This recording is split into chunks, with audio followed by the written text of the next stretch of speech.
Dans un monde rationnel, banal et prévisible, rien n'est plus intriguant, rien n'est plus fascinant et angoissant que le sentiment de mystère qui nous envahit lorsque nous faisons face à l'inconnu. Le 5 avril 1925, un visiteur se présente à une demeure cossue du boulevard Anderson dans le quartier de Westgate à Winnipeg. L'homme participera à l'une des plus étonnantes expériences sur la communication avec l'au-delà.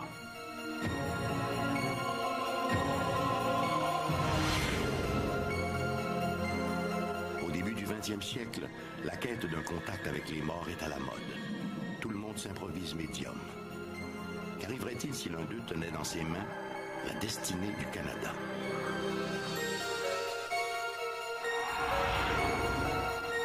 En 1972, des chercheurs de Toronto créent un fantôme imaginaire, nommé Philip.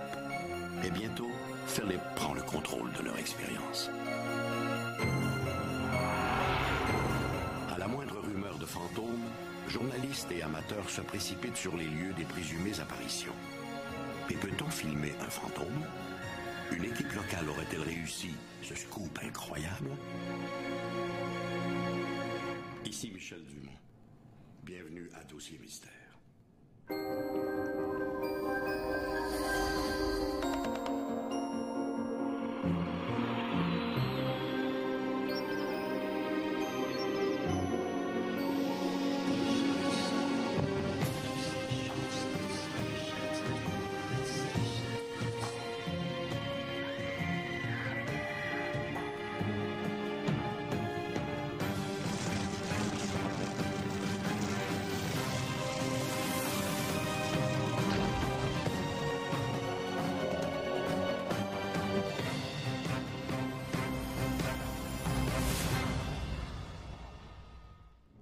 Le spiritisme, c'est l'art de communiquer avec les défunts.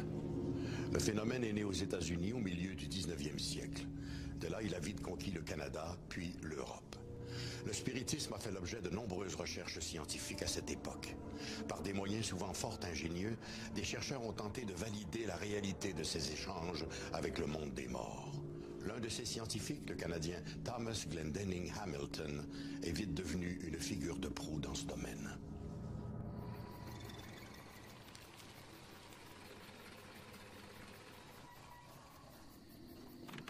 La soirée est encore jeune lorsque la voiture s'immobilise devant une chic demeure du boulevard Anderson, dans le quartier huppé de Westgate. Il s'agit d'un cottage à 2 étages de style hollandais, une parfaite maison de bourgeois.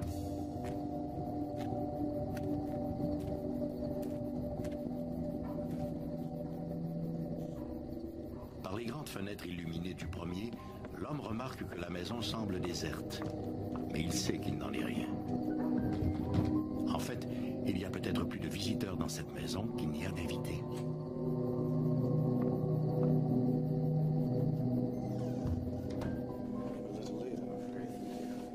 L'homme vient rejoindre un groupe rassemblé dans une pièce spécialement aménagée au 2e étage. Des hommes et des femmes sont assis sur des chaises, formant une sorte de fer à cheval. Dos aux invités, une quinzaine d'appareils photographiques. Leur objectif braqué sur le groupe. Tous les appareils sont reliés à un déclencheur à distance. Au centre est placée une petite table en bois. En silence, tous les participants se prennent par la main et collent leurs pieds sur ceux de leurs voisins, formant ainsi une chaîne humaine.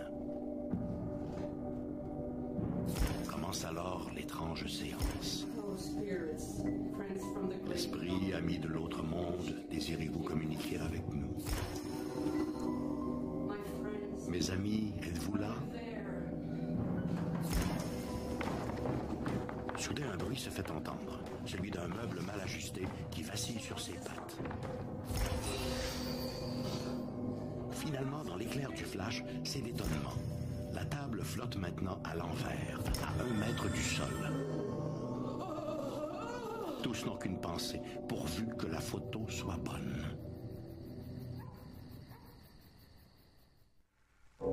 Au lendemain de la Première Guerre mondiale, alors que l'on enterre quelques 8 millions de victimes du conflit, l'intérêt pour les recherches psychiques et communication avec l'au-delà connaît un regain sans précédent. En France, l'Institut Métapsychique International se livre à toute une série d'expérimentations sous les directives du docteur Charles Richet, prix Nobel de médecine de 1913. Au Canada, c'est aussi un médecin, le docteur T.J. Hamilton, qui va devenir le fer de lance de cette recherche controversée. Le docteur Glenn Hamilton est un personnage fascinant. Il est né en Ontario et s'est établi au Manitoba où il est devenu médecin. Sa carrière a été très riche. Il a été membre du corps législatif du Manitoba et est l'un des responsables de la faculté de médecine de l'Université du Manitoba. Durant les années 1930, il était aussi sans doute le plus célèbre chercheur canadien en parapsychologie. Un ami à lui, le docteur Allison, qui était attaché au département d'anglais de l'Université du Manitoba, s'est rendu aux États-Unis pour y voir une femme qui, par le biais d'une planchette Ouija, disait recevoir des messages d'une défunte du nom de Patience Worth. Cette Patience Worth aurait dicté de l'au-delà toutes sortes de livres allant de la nouvelle à la poésie, et ce, à un rythme étonnant. À son retour, le docteur Allison a parlé de cette histoire à Hamilton. Je crois que c'était en 1918, et c'est probablement ce qui a allumé son intérêt. Thomas Glendinning Hamilton a commencé à s'intéresser à la recherche psychique après la mort de son jeune fils, survenu à la fin de la Première Guerre mondiale. Je pense qu'il a été incapable d'en faire son deuil et que cela a probablement contribué à éveiller son intérêt pour l'au-delà, peut-être pour découvrir ce qui était advenu de son fils.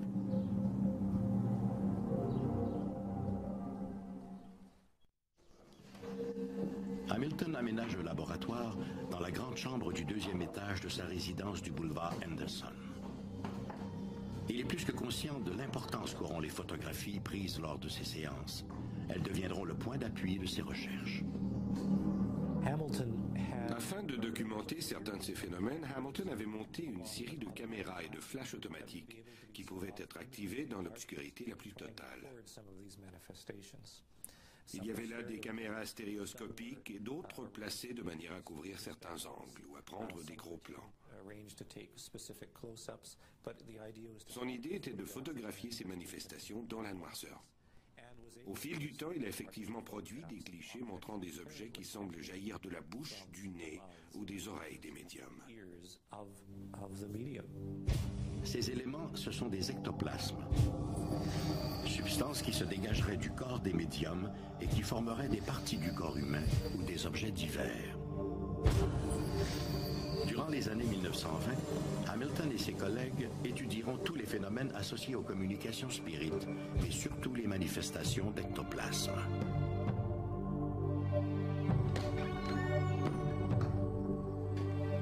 Fidèle à sa règle, Hamilton ne fait appel qu'à des médiums non professionnels, bénévoles, qu'il connaît personnellement et qui acceptent de se soumettre à toutes les mesures de contrôle qu'il leur impose. À son arrivée, le médium est fouillé de façon à s'assurer qu'aucune substance étrangère ne puisse être introduite dans le laboratoire. Ensuite, une fois dans la pièce, le spirit est invité à tendre les mains aux participants placés à ses côtés. Durant toute la tenue de l'expérience, les mains du médium ne quitteront pas celles des gardiens. Et c'est pendant la transe que les esprits se manifestent par le biais d'ectoplasme.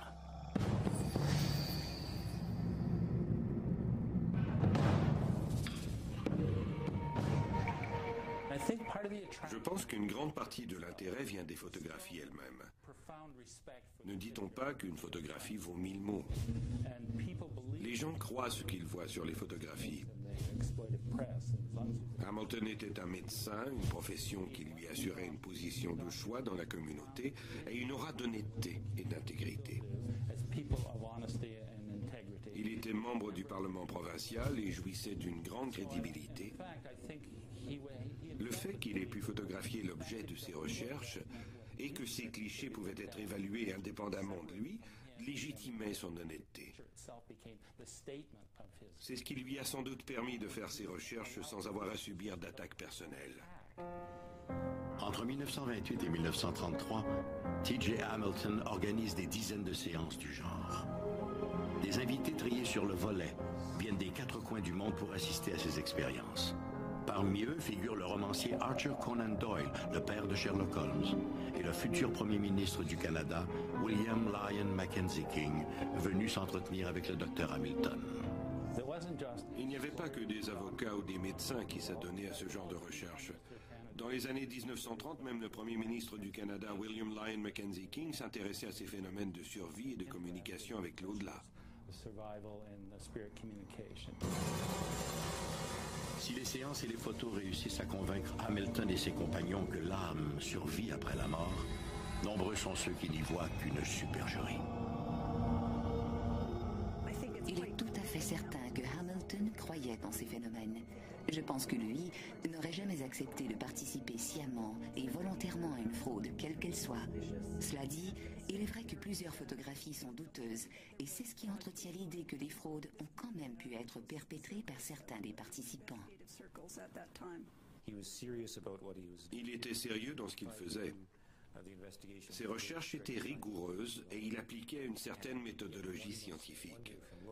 Pourtant, dans plusieurs cas, ces photographies montrent des phénomènes qui semblent fabriqués ou qui auraient pu être facilement fabriqués. On peut se demander pourquoi les participants étaient-ils autant convaincus de leur authenticité. À l'époque, tous les gens impliqués directement dans ces recherches étaient convaincus de leur authenticité et qui plus est le sont demeurés par la suite. 30, 40 ou 50 ans après ces recherches, les participants continuaient d'écrire de manière positive sur leurs expériences.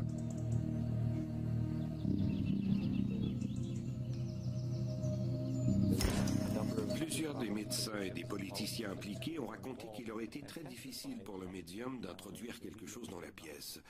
Et rien n'en sortait non plus. La pièce elle-même était vérifiée. Et personne n'aurait pu y laisser quelque chose qui aurait pu être utilisé par la suite pour faire croire à une manifestation. Il y avait donc de nombreuses restrictions et une excellente méthodologie pour étudier ce qui se passait tout en éliminant la possibilité d'une manipulation. Hélas, la fraude ne peut jamais être tout à fait exclue. À la fin de chaque séance, un procès-verbal des événements observés était signé par chacun des participants. Il est donc peu vraisemblable que tous ces gens aient donné leur aval à de tels canulars. Les sceptiques affirment qu'il aurait été plus profitable de conserver un échantillon de ces ectoplasmes pour l'analyse, plutôt que de les photographier. De plus, comment se fait-il qu'aucun médium ne produise aujourd'hui de ces ectoplasmes si populaires jadis? Le phénomène des téléplasmes est très intéressant. À cette époque, c'était un phénomène très répandu, un phénomène à la mode, dirait-on. Dans certains cas, les téléplasmes présentaient des images de personnes ou d'objets. Aujourd'hui, les gens regardent ces photographies et les trouvent tout à fait ridicules. Aujourd'hui, nous cherchons davantage le divertissement. Au fil du temps, nous nous sommes tournés vers la radio, la télévision et plus récemment les jeux vidéo et l'Internet. L'idée de se réunir tous les soirs, semaine après semaine, pendant des mois uniquement pour produire ce genre de phénomène est tout à fait ennuyeuse. C'était si ennuyeux que plusieurs médiums travaillant avec Hamilton ont souhaité mettre fin à ces rencontres. Ajoutez à cela que plusieurs d'entre eux ignoraient ce qui se passait puisque les phénomènes étaient produits en transe, donc à leur insu. Je pense que le fait que des phénomènes comme l'écriture automatique, les ectoplasmes ou les téléplasmes puissent être facilement reproduits par des magiciens de scène a tiré un trait sur ce genre de démonstration, puisqu'elles sont trop faciles à truquer. Les gens demandent des preuves plus concrètes.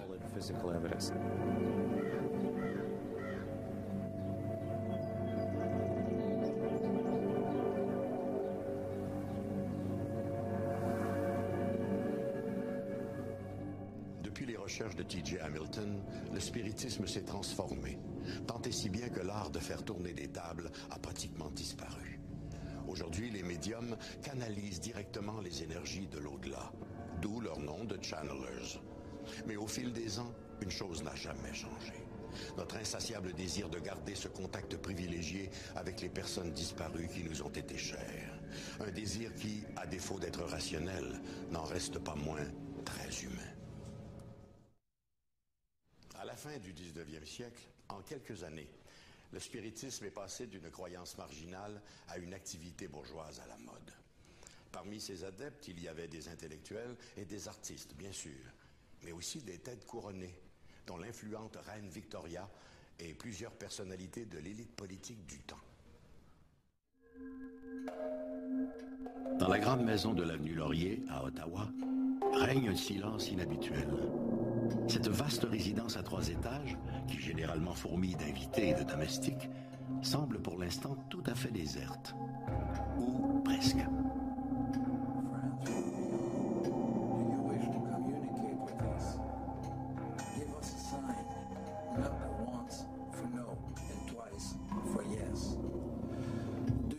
Communicate with us.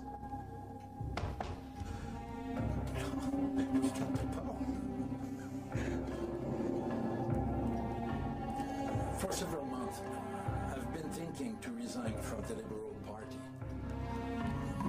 Should I do it?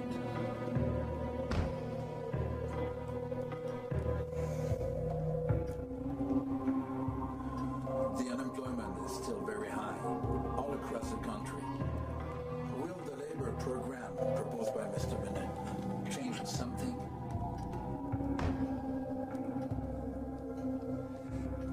Si notre homme semble tant s'intéresser à la politique canadienne, ce n'est pas par hasard. C'est que notre réputé médium se nomme William Lyon Mackenzie King, chef du Parti libéral du Canada.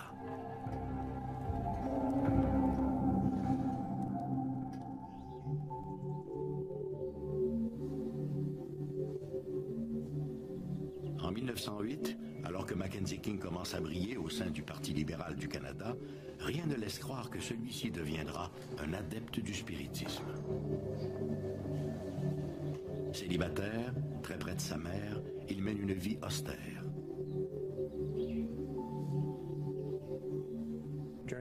Durant la Première Guerre mondiale et juste après, la famille a commencé à se briser. Son père est mort, puis sa mère, son frère et sa sœur. Cette famille, ce cocon, le seul dans lequel Mackenzie King se soit senti confortable, a pratiquement été réduit à néant. Il a commencé à se sentir très seul. La perte de sa mère, qui avait exercé une emprise considérable sur lui, l'a certainement angoissé, la perte de sa mère après son décès. Le spiritisme est venu combler un besoin important dans sa vie. I see some people just around you. There's a woman. An old woman. It was not unusual. Ce genre d'intérêt n'était pas si marginal. Et faut-il le rappeler, pour Mackenzie King, cela n'avait rien de contradictoire avec ses propres convictions religieuses. Pour lui, ce n'était qu'un autre véhicule pour communiquer avec un univers inconnu.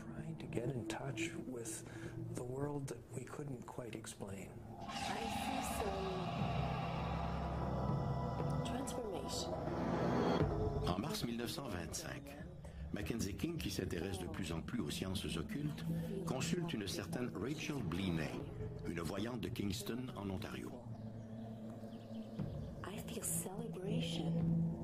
La médium lui prédit une écrasante majorité au scrutin d'octobre 1925. Effectivement réélu, King mettra toute sa confiance dans le pouvoir des médiums. Quiconque a jamais étudié Mackenzie King sait que l'important pour lui, ce n'était pas tant les messages, que le sentiment que ses proches disparus continuaient de veiller sur lui.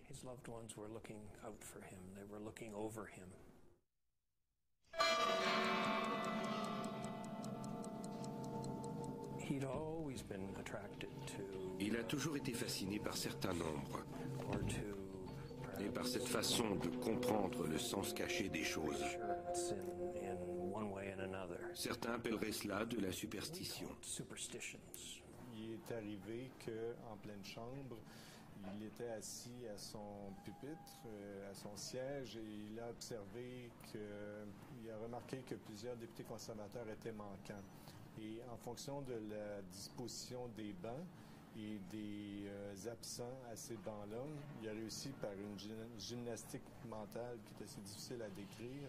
Il a commencé à soutirer des chiffres de cet épisode-là. Il a commencé à voir le chiffre 30 à cause de la disposition des bancs et des députés qui étaient assis sur les bancs. Et donc, le chiffre 30, à partir de là, a pris une certaine importance dans sa vie. En 1930, Mackenzie King est défait aux élections. Ses responsabilités publiques étant diminuées, King peut dès lors consacrer plus de temps à ce qu'il appelle ses recherches psychiques. Cependant, la discrétion est de mise. Ses plus proches conseillers voyaient ce qu'il faisait. L'un d'eux a même écrit dans son journal que tout cela était, politiquement parlant, de la dynamite. Si cela venait à être connu, la réputation de Mackenzie King en souffrirait. En 1948, William Lyon Mackenzie King se retire de la vie publique. Mais jusqu'à la fin de sa vie, il entretiendra avec l'au-delà une relation privilégiée. Bon nombre de ses expériences avec le monde occulte sont relatées dans son journal intime. Ce journal-là, Mackenzie King avait demandé qu'il soit détruit, en particulier les passages qui reflétaient certains aspects de sa vie privée, entre autres son intérêt sur le spiritisme. On peut supposer que c'était ça. Ses héritiers ne se sont pas entendus sur ce qu'ils devaient faire parce que les pensées politiques et relatives à la vie privée étaient enchevêtrées sur un même document, donc c'est impossible de procéder à un découpage. Le journal est demeuré intact et a servi à plusieurs historiens. Aujourd'hui, il est disponible sur l'Internet, sur le site du gouvernement du Canada, sur les archives nationales. Le 22 juillet 1950, Mackenzie King meurt paisiblement dans son lit du domaine Kingsmere. Après une vie consacrée au peuple canadien, il peut maintenant aller rejoindre cet au-delà qu'il a tant invoqué en secret. C'est ainsi que se termina la double vie de Lyon Mackenzie King. Un historien de l'Université d'Ottawa a écrit un article très intéressant sur Mackenzie King et le monde des esprits. Essentiellement, ce qu'il disait, c'était « Comment est-il possible de vivre une double vie ?» Comment peut-on le soir être si passionné par l'au-delà et le jour s'en détacher complètement? Tout cela a certainement dû avoir un impact. Je pense que les séances de spiritisme, ces croyances dans les esprits, dans l'au-delà, ainsi de suite, je pense que ça n'a jamais exercé la moindre influence sur sa politique, et surtout pas pendant la guerre, parce qu'il a renoncé d'ailleurs au spiritisme durant cette période-là de sa carrière politique. Malgré les recherches menées par le Dr. T.J. Hamilton dans la première moitié du 20e siècle, malgré l'intérêt passionné de plusieurs personnalités publiques et politiques, malgré les progrès scientifiques, la preuve de l'au-delà reste encore à faire. 150 ans de communication médiumnique n'ont pas apporté cette preuve irréfutable dont rêvaient les spirites. Avec humour, Woody Allen disait « Je ne crois pas à l'au-delà, mais j'en porte quand même un caleçon de rechange. » Sage précaution.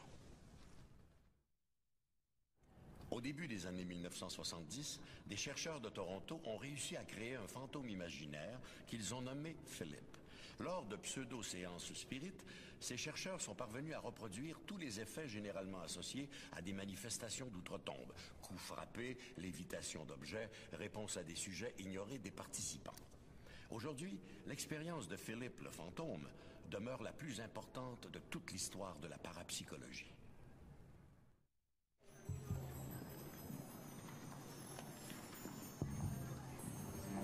Dans les studios de la CTTV à Toronto, une expérience inusitée est sur le point de se dérouler devant les caméras.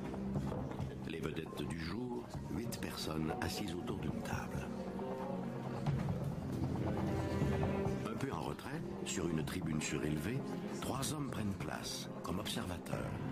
Il y a là le pasteur Lindsay King, le psychologue Joel Whitten et le docteur George Owen, directeur scientifique de la Société de recherche psychique de Toronto. Sur le plateau, un régisseur donne le signal. L'expérience peut commencer.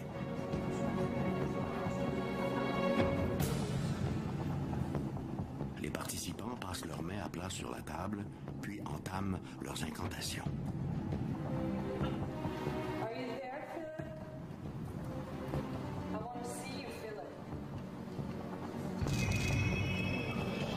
Presque aussitôt, la table se soulève, comme si elle était douée d'une vie propre, au grand étonnement des participants.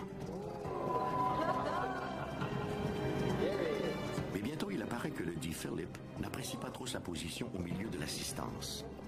Il entraîne vers le révérend King la table, et avec elle les 8 médiums, qui s'efforcent tant bien que mal de garder leurs mains sur le plateau. Une fois immobilisé, un des participants suggère à l'ecclésiastique de dire bonjour à Philip. Hello, Philip. Aussitôt, la table se soulève. Le seul problème, c'est que Philip n'existe pas et n'a jamais existé. Philip est un fantôme imaginaire, un fantôme créé de toutes pièces. À l'automne 1972, le docteur George Owen, directeur de la Société de recherche psychique de Toronto, élabore une expérience singulière. George Owen était un mathématicien, généticien, qui était en Angleterre, à l'université de Cambridge, et qui s'est intéressé au cas de poltergeist. Avec l'aide de 8 personnes, 3 hommes et 5 femmes, qui n'ont a priori aucun don pour communiquer avec les esprits, le Dr Owen va mener une des plus importantes expériences parapsychologiques du XXe siècle. Philip, le fantôme imaginaire. Philip le fantôme imaginaire est une expérience menée par un groupe de recherche en parapsychologie de Toronto pour démontrer que certains événements à caractère paranormal peuvent se produire sans l'intervention d'esprits venus d'ailleurs.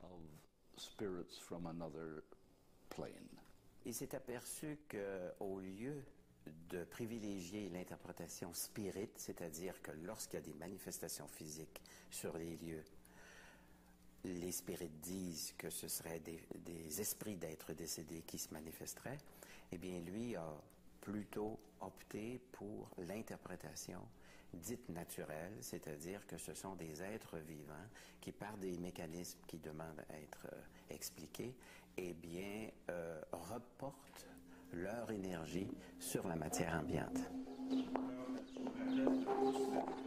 Le Dr Owen demanda tout d'abord au groupe des 8, comme il fut baptisé, d'imaginer un personnage, de lui donner un nom, un âge, un sexe et une nationalité. Ainsi naquit Philip, 30 ans, issu de l'aristocratie britannique, vivant au milieu du XVIIIe siècle à Diddington Manor, dans le Warwickshire, en Angleterre. Ils durent ensuite mettre Philip en contexte. On lui trouve donc une épouse, Dorothy, femme hautaine et frigide. Ils donnent également vie à Margot, jeune et belle gitane, de qui Philip tombe follement amoureux. Hélas, Dorothy découvre les infidélités de son mari et fait accuser Margot de sorcellerie. Celle-ci sera condamnée et mise à mort sur le bûcher. Philip, inconsolable, se suicide en se jetant du haut des remparts de Diddington Manor. Il n'a alors que 30 ans. De tous ces éléments biographiques, seul Diddington Manor tient de la réalité. Mais il n'y a bien sûr jamais eu d'occupant ressemblant de près ou de loin à Philip. Il leur a fallu plusieurs mois pour établir tous les détails de ce personnage imaginaire. Nous étions alors en 1973, si je me souviens bien. Et ce n'est que quelques 8 à 9 mois plus tard que l'expérience a vraiment commencé. Ils se rencontraient sur une base hebdomadaire dans un local de la société. Un endroit qu'on avait baptisé la chambre Philip. Cette pièce n'était utilisée qu'à cette fin. Autour d'une table à cartes, il y avait 8 chaises de métal occupées par les participants, qui se sont rencontrés pendant près de 10 ans.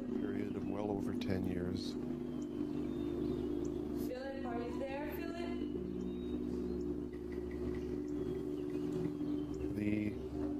Dans un état de méditation, le groupe était assis en rond autour d'un portrait de Philip, essayant de produire une apparition. 1 an plus tard, il ne s'était toujours rien produit. Aucun phénomène, aucune apparition.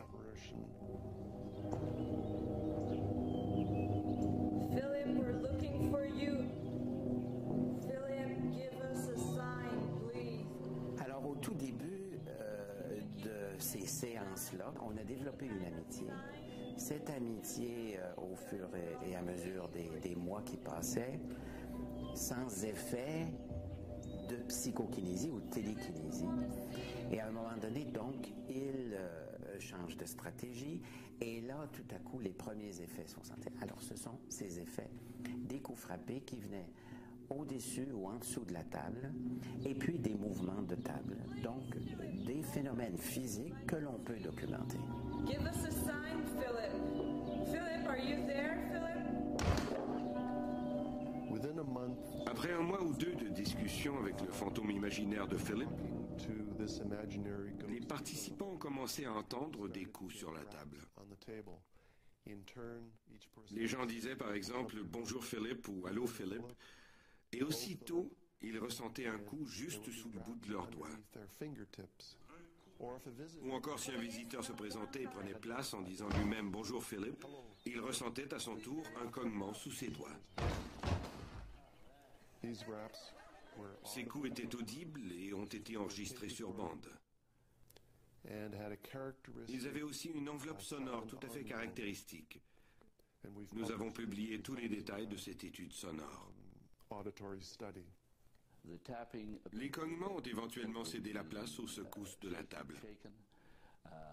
Puis elle a commencé à se déplacer pour enfin se renverser littéralement sur le côté.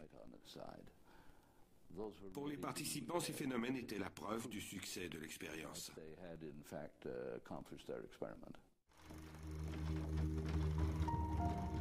Les manifestations offertes par Philippe sont bien loin des apparitions tant souhaitées. Mais tout de même, le groupe demande, Philippe répond. Et étonnamment, ses réponses sont toujours en accord avec sa supposée biographie. Au gré des séances, Philippe devient de plus en plus entreprenant. Après les 3 coups frappés, voilà qu'il se manifeste en soulevant la table, la faisant valser sur 2 ou 3 pattes. We were very careful. Nous avons été très prudents pour éviter toute forme de manipulation. À plusieurs reprises, nous avons tenu nos soirées de glissade. Where we would put Nous placions sous les doigts des participants des feuilles d'un papier très fuyant. of the members, and if they tried Si quelqu'un avait alors essayé de pousser sur la table, ses mains auraient glissé sur le plateau à cause du papier. clearly the table Il est clair que dans ces circonstances, les mouvements de la table n'étaient pas produits par quelqu'un exerçant une poussée. and the cameras Dans d'autres cas, lorsque l'occasion nous était donnée de filmer l'expérience, nous placions 2 participants, l'un en face de l'autre. 2 people sitting on opposite sides of the table. You Si l'un d'eux avait soulevé les genoux pour faire bouger la table, on l'aurait vu. table up. Or, il est clair que ce n'était pas non plus ce qui se produisait. Philip, are you there, Philip? Nourris et encouragés par des résultats aussi spectaculaires, d'autres groupes dans le monde ont tenté la même expérience avec d'autres personnages imaginaires. Ils en ont à peu près tous tiré des résultats analogues, mais sans plus. À ce moment-là, on s'est dit qu'on avait trouvé la stratégie où on allie en même temps donc la spontanéité, la rencontre à chaque semaine, et aussi un certain encadrement expérimental. Et là, on s'est dit, on a trouvé la recette pour provoquer à volonté ce genre de phénomène-là. Eh bien, on s'est aperçu que cette seule stratégie-là n'était pas suffisante, mais il fallait aussi beaucoup de ténacité de la part des participants. Il semble donc que l'au-delà ne soit pas l'unique réponse aux manifestations de soi-disant esprits. Par contre, près de 30 ans après l'originale expérience de Philip, les parapsychologues demeurent tout aussi perplexes aujourd'hui qu'ils l'étaient à l'époque sur les mécanismes générant ces manifestations. Il est intéressant de noter que la communauté scientifique ne s'est jamais vraiment intéressée à l'expérience de Philip, pas plus qu'à toute autre expérience du même genre. Pourquoi, je l'ignore. Je suis personnellement convaincu que nous pourrions tous atteindre un certain niveau d'habileté psy, si nous savions comment y parvenir. Il est vrai que la communauté scientifique est toujours un peu à la traîne derrière l'expérience humaine. Je pense qu'il n'y a aucune autre raison. Que que ce soit du côté de l'école spirit, que ce soit du côté de l'école parapsychologique, on ne peut pas arriver avec des preuves scientifiques parce que la preuve scientifique implique que non seulement on puisse observer les phénomènes, les reproduire à volonté, mais ensuite qu'on puisse les expliquer, c'est-à-dire avoir une théorie qui nous permet ensuite d'en prédire l'émergence. Alors finalement, le dossier reste ouvert. Malgré l'abondante documentation qui existe au sujet de l'expérience de Philip, celle-ci reste méconnue du public. Pourtant, à défaut de nous renseigner sur l'au-delà, cette expérience remet en question toutes nos valeurs et nos croyances sur la nature profonde de l'homme. L'univers de notre esprit serait plus méconnu que l'au-delà? Le mot allemand poltergeist signifie esprit frappeur. Pour les experts, les poltergeists désignent des manifestations inexplicables qui se traduisent par des coups frappés dans les murs et par des meubles qui se déplacent comme s'ils étaient poussés par des mains invisibles. En 1989, à Beauport, près de Québec, une maison de la rue Monseigneur-Gauthier est devenue le théâtre de phénomènes insolites de type poltergeist. Et tout comme pour l'expérience de Philip, des caméras ont capté ces événements. Mais s'agissait-il réellement d'un esprit frappeur? En ce matin d'août 1989, le temps est gris à Beauport, en banlieue de Québec. Pendant que la jeune Nancy se prélasse dans son lit, sa mère termine son déjeuner. Soudain, un bruit sourd, juste au-dessus de la tête de Nancy, ramène celle-ci à la réalité. Quelques secondes plus tard, un autre bruit, cette fois beaucoup plus violent, la sort définitivement du sommeil. À quelques centimètres de son lit, le mur est défoncé. L'adolescente est terrifiée. Le manège, qui dure déjà depuis plusieurs semaines, fait dire à tous les locataires de la maison que l'heure du déménagement vient juste de sonner.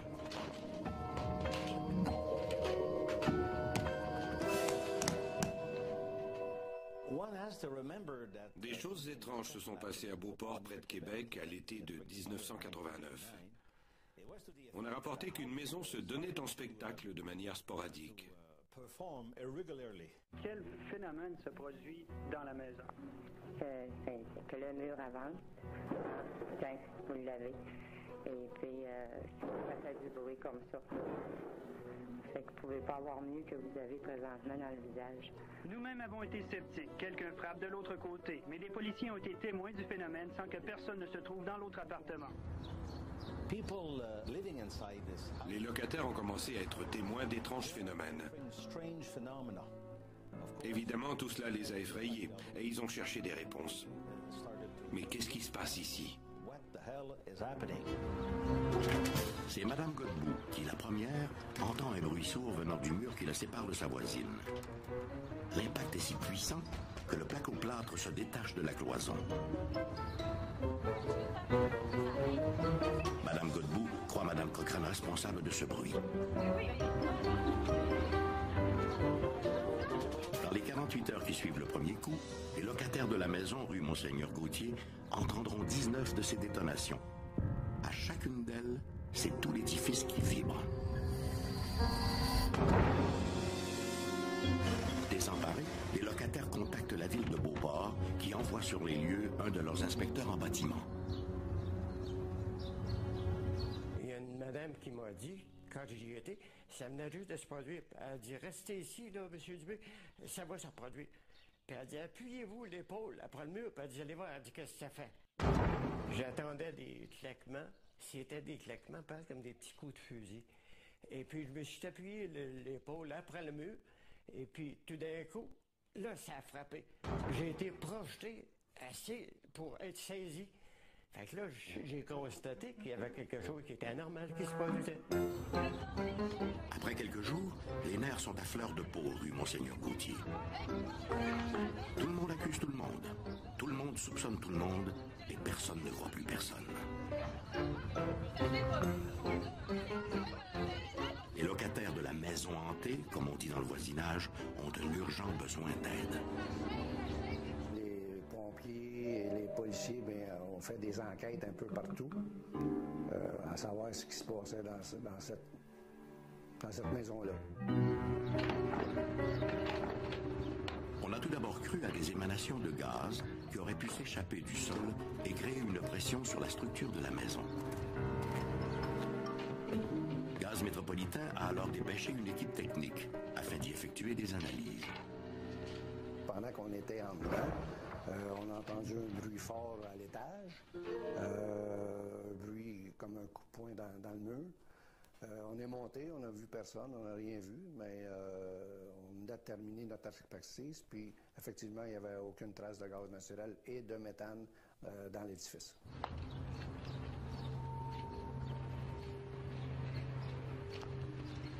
Une équipe de la télé locale, s'emparant du cas, a même filmé un ingénieur géologue qui, lui, soupçonnait le sol argileux d'être responsable de tout ce branle-bas.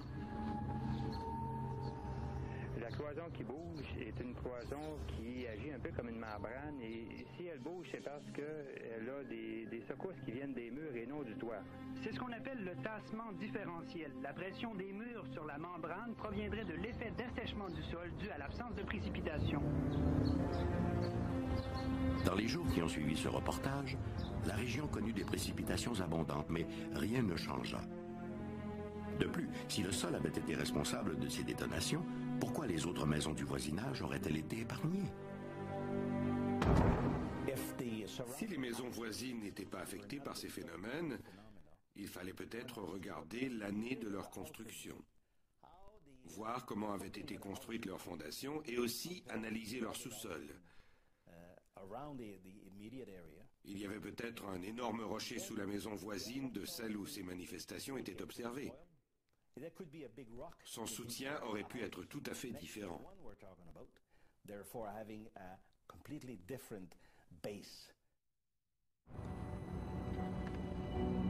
En l'absence d'explication rationnelle de la part des experts, les rumeurs de poltergeist n'ont pas tardé à circuler. Le 4 août, en après-midi, la ville de Beauport ordonne l'évacuation de la maison afin d'assurer la sécurité de ses occupants. Pour plusieurs d'entre eux, il n'y a aucun doute. Ces manifestations, qui les terrorisent, sont dues à des esprits maléfiques, à des poltergeists. Pour les 4 familles impliquées, ce cauchemar allait bientôt prendre fin.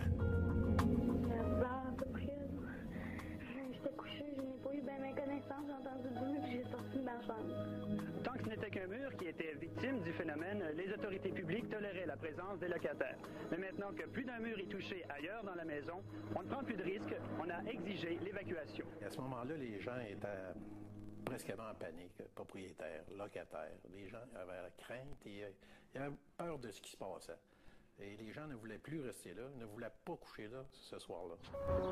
Durant le mois d'août, les locataires sont revenus dans leur ancien appartement afin d'y récupérer leurs effets. Il semble que les bruits y étaient moins puissants et plus espacés. Si bien que, à la fin d'août, l'étrange phénomène semblait terminé. Les esprits avaient définitivement quitté l'immeuble du 3566 Monseigneur Gauthier. Je ne suis pas un fervent de fantômes, d'ovnis ou quoi que ce soit. Mais ce que je peux vous dire, c'est que la bâtisse est encore là et qu'elle est habitée. Selon moi, il est possible que l'été particulièrement sec de 1989 soit en quelque sorte responsable du phénomène de Beauport. Un phénomène dont l'explication est probablement naturelle. Certainement pas surnaturelle. Lorsqu'il est question de manifestations d'outre-tombe, les chercheurs en parapsychologie s'identifient surtout à 2 écoles de pensée. Les survivalistes, qui croient que les poltergeists sont l'œuvre d'entités désincarnées, et les psychologistes, qui, eux, au contraire, pensent que ces phénomènes ne sont qu'une simple manifestation involontaire d'un pouvoir encore inconnu du cerveau, comme semble le démontrer l'expérience de Philip. C'est un débat qui est à la fois mystique et scientifique. Notre âme contre notre esprit. Quand l'inconnu ébranle jusqu'à notre confiance en ce monde, notre imagination s'emballe. Mais les vrais mystères, ceux qui défient toutes les explications rationnelles, ne sont-ils pas une porte ouverte sur la véritable connaissance ?